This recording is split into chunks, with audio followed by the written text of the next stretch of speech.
Welcome to the Comfy Chairs, a podcast from 123 Limited. Today's episode is part of our series, Comfy Chairs Hard Questions, comfyHQ, a bite-sized offering to help grow our knowledge of leading and learning. During each HQ episode, I answer your questions about specific Comfy Chairs topics, or how to tackle day-to-day leadership challenges, or any other subject that fits in the beautifully broad category of leading and learning. So for today's answers from comfyHQ, I'm going to talk about making peace with feedback and the differences between leading and managing. What should I do about feedback I don't agree with? This is just hard. Before we get into the to-do part of this answer, let me acknowledge that sometimes feedback hurts. Ideally, the feedback giver doesn't intend you harm and is truly giving you a kindness that just happens to sting. But people are sometimes careless and cruel. It's important to know that the giver's motivation can play a part in how you react and respond. For now, though, we'll put a pin in that and focus first on you, the recipient of challenging feedback. I train and coach people to respond to all feedback, regardless of the source, topic, or nature of it, with just 2 words. Thank you. Why do I do this? Well, there are a few reasons. If someone has been bold enough to share feedback with you, it's important to express gratitude. If someone is providing feedback you asked for, you definitely owe them thanks. And if someone is giving you, let's call it spiteful feedback, saying thank you can disarm them. Ultimately, thanking someone for their feedback puts you in the right headspace and heart space, if you will, to receive and comprehend what you've heard. But thank you is just the first step. The real work comes in how you process what you've heard and decide what to do next. There are a number of skill sets related to feedback, giving, responding, so on. In this case, we're talking about the skill of receiving feedback, which includes the ability to remain open and curious. So you say thank you, and then you can begin to examine the feedback and choose how you will respond. When it comes to feedback you find disagreeable, you can begin the process of examining with a short list of questions to yourself. First, what do I dislike about this? How it made me feel, or what information I heard about myself? Second, am I responding this way to the content of the feedback or the person who delivered it? And third, is there any part of the feedback that I can use? And if so, how will I apply it to learn or change? I want to point out that this can apply to feedback that you don't agree with that still gives you positive input. For example, imagine your boss tells you that you did a great job on a presentation where you thought you bombed. You disagree. But what about this do you dislike, and will you choose to apply the feedback in the future? Because that's the real decision you have to make whenever you receive feedback. You can choose to ignore what you're being told, or you can accept it and learn something about yourself that will help you in the long run. Our response to feedback is the answer to the question, what have I learned? It could even sound like, well, I've learned I don't respond well when Steve gives me feedback. What will I do about that? The best feedback is useful. The good news is that you have the power of choice. Dismiss it, dwell on it, or learn from it. And your choice can transform even the least welcome feedback into a valuable lesson.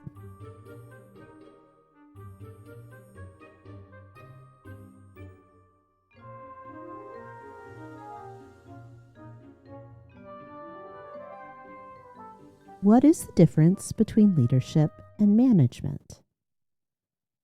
I will confess, I use these terms interchangeably. I realize, though, that many people differentiate between leadership and management. In general, those that do view management as something that typically occurs on a smaller scale and focuses on operational responsibilities. That is, a department manager making daily staff assignments, for example. Management of this nature seems to be task-oriented, whether it be tasks employees perform or the tasks a team must complete, or even the tasks associated with a specific project. In contrast, leadership is somehow grander. Whether directing people or setting strategy, a leader is associated with things like vision and big picture concerns. In my experience, people who separate management from leadership associate the former with mid-level functions and the latter with senior or executive roles. Whether leading or managing, though, we can look at three forms of leadership or management: self, others, and work. Self-management is a way to define certain behaviors: self-control, adaptability, and the like. Then in contrast, self-leadership often implies a focus on professional growth through career advancement. Managing others, as I've mentioned, denotes the ability to make clear assignments and scope work appropriately to achieve certain business goals. Leading others, though, is often connected to concepts like inspiration or transformation.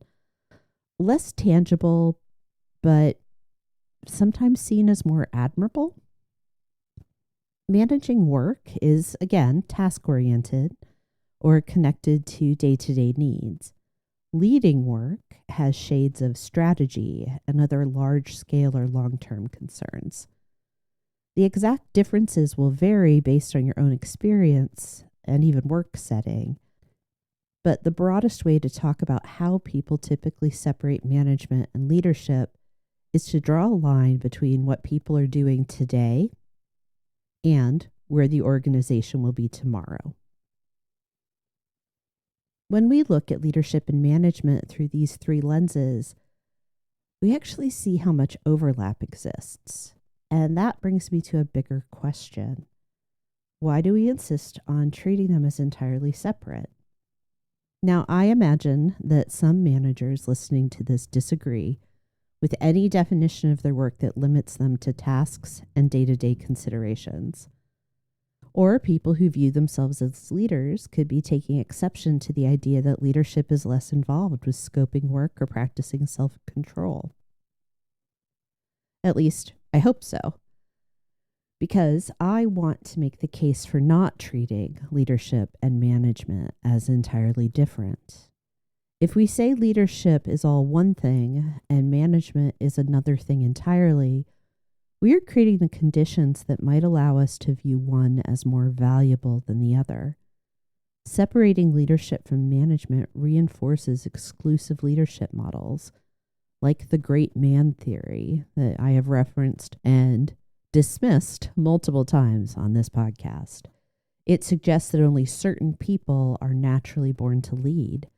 And when we buy into this mindset, we risk overlooking the fact that great leadership and great management are built, not inherited.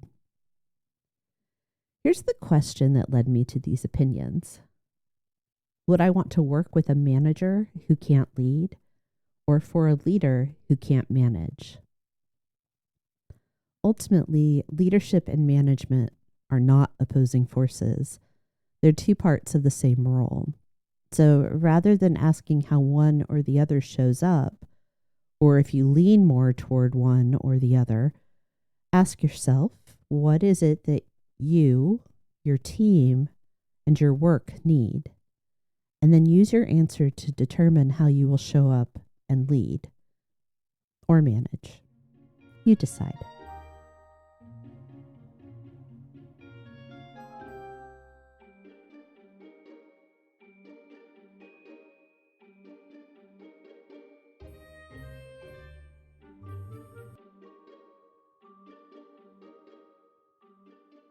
Talking about leadership and management made me realize that there are a number of words we use in the workplace without checking on our shared understanding. Either we don't study their meaning, or we skip the step of confirming that a word carries the same meaning for everyone. I'm confident that many people experience language in the same way that I do, in layers, where there can be a dictionary definition overlaid by my personal understanding and experience with the word, taking into account the present context, and any number of connections that can exist between our words and our thoughts. Because of this, I'd like to take a little time here to define some of the big idea words that get used a lot when we talk about leadership. Rather than pulling out my dictionary or searching the internet, I'm going to share what I typically mean when I use these terms. There are just 6 for your consideration today. And appropriately, I think we should start with leader. This is someone who other people look to for direction, regardless of role, setting, or title. In most cases, the leader is responsible for employees' performance and outcomes. The next term or word is mission. A company's mission is their purpose, why they exist and do the work they do. Vision is another common piece of corporate language, and it is the picture of the future the organization uses to guide plans and decisions. I like to talk about vision as the future we are working to make a reality. Mission and vision are often accompanied by values, which are the ideas, standards, or behaviors that a company states are priorities. We can shorthand values with what's important to us. Then there's culture. Sometimes you'll hear people use words like environment or climate to describe company culture. Personally, over time, I've landed on this definition. It is the sum total of people's contributions to the work experience. What we all do to make it what it's like to work here. Our last word for the day is strategy. This is the long-term plan or set of related plans that are designed to support the mission and fulfill the vision. Interestingly, we tend to differentiate strategy and tactic, but many dictionary definitions and plenty of thesaurus entries use one to refer to the other. This is an aside just to help illustrate why it matters for us to define our terms. I like ending here with a little conversation about language. It links today's topics, feedback and leadership, in a unique way, illustrating the importance of how we use words. In moments of feedback, words influence the message and the impact. Words shape how we lead, how we work, and how we connect with others. So this week, I want to encourage you to take a moment to notice the words you use. Do they mean the same thing to everyone around you? How do you know? And when you receive feedback, remember to pause, say thank you, and consider what you can learn. Your words matter, and as a leader, you can shape how ideas are understood, shared, and put into action. That's all for today. Thanks for listening. And thanks for sharing your questions. I always appreciate the chance to learn what's on your mind and share my thoughts. If you have a question for the Comfy Chairs, I'd love to hear it.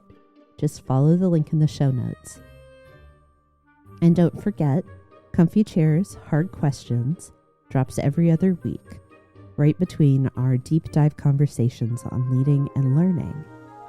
Next week, I'll be back in the Comfy Chairs with a conversation about developing leadership teams with guest James Madison. We'll see you then.